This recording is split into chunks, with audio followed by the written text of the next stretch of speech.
Sebuah lembaga asal Inggris memprediksi nasib Indonesia jika dipimpin oleh Prabowo Subianto.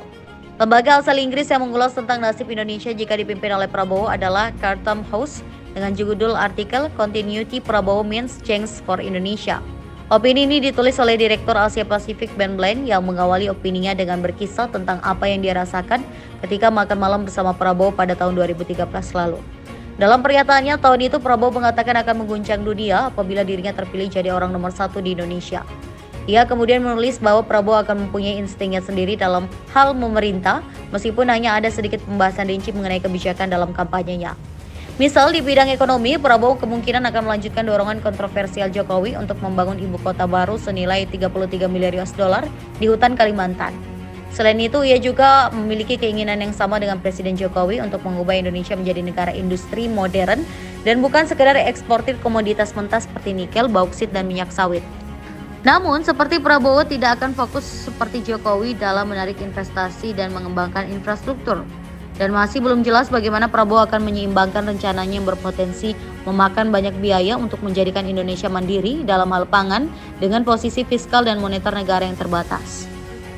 Ulasan tersebut juga menyoroti apa yang mungkin dilakukan Prabowo terhadap KPK. Menurut artikel itu, check and balance demokrasi terkikis di bawah kepemimpinan Jokowi. Kewenangan Komisi Pemberantasan Korupsi dikurangi dan batas usia minimal 40 tahun bagi calon presiden dan wakil presiden dibatalkan sehingga Gibran bisa mencalonkan diri sebagai wakil presiden. Sebelumnya, Prabowo telah mencela biaya yang tidak perlu dan kompleksitas demokrasi di Indonesia, dan banyak aktivis hak asasi manusia khawatir tentang apa yang mungkin ia lakukan jika ia mewarisi sistem tersebut. Tumbuh besar di London, Zurich, dan Kuala Lumpur, mantan jenderal ini kemungkinan besar akan menjadi presiden yang sangat berbeda di kancah internasional. Jokowi tidak menyukai formalitas pertemuan puncak diplomatik, tidak pernah menghadiri sidang umum PBB secara langsung, dan berpendapat bahwa kebijakan luar negeri harus dipusatkan pada peningkatan perdagangan dan investasi. Prabowo adalah seseorang yang fasih berbahasa Inggris dan menyukai pusat perhatian dunia, namun dalam pidato nasionalnya, ia sensitif terhadap anggapan remeh dari kekuatan asing. Meskipun ia tidak mungkin membatalkan komitmen jangka panjang Indonesia terhadap kebijakan luar negeri yang independen dan non-blok.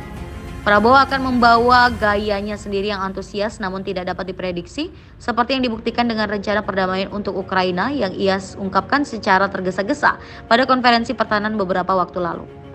Seorang ahli taktik cerdas yang telah berupaya untuk menjadi presiden setidaknya selama 2 dekade, Prabowo memanfaatkan keinginan masyarakat Indonesia untuk melihat kelanjutan kebijakan Jokowi dan keinginan Jokowi untuk mempertahankan pengaruhnya setelah ia mundur. Namun ketika ia sudah mendapatkan kekuasaan, Prabowo kemungkinan ingin menentukan agendanya sendiri.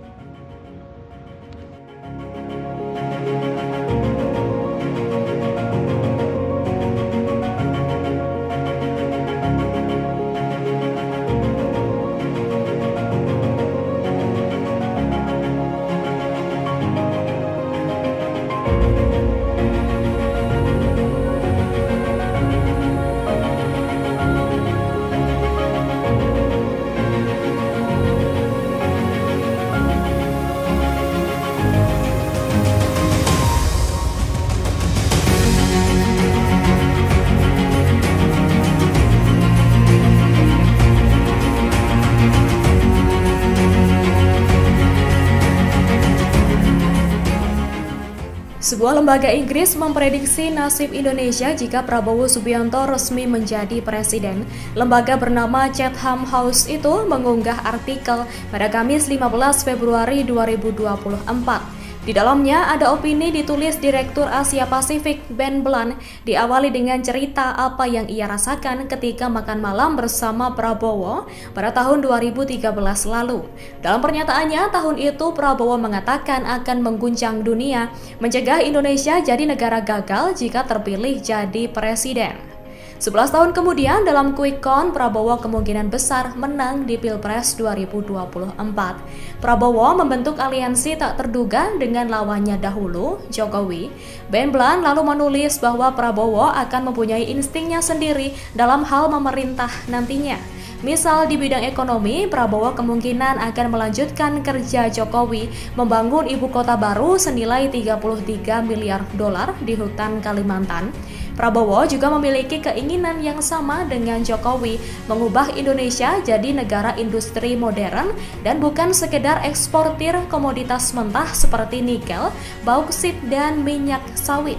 Namun sepertinya Prabowo tidak akan fokus seperti Jokowi dalam menarik investasi dan mengembangkan infrastruktur. Jika Prabowo mulai menjabat pada Oktober 2024, ia kemungkinan akan memerintah sesuai keinginannya, bukan sebagai wakil Jokowi. Jokowi mungkin akan tetap dapat dukungan publik yang tinggi meski tak jadi presiden. Namun hal itu tidak akan secara otomatis menghasilkan pengaruh politik. Kemudian begitu Prabowo berkuasa di kursi kepresidenan, para pemimpin partai dan taipan politik yang mendukung Jokowi kemungkinan besar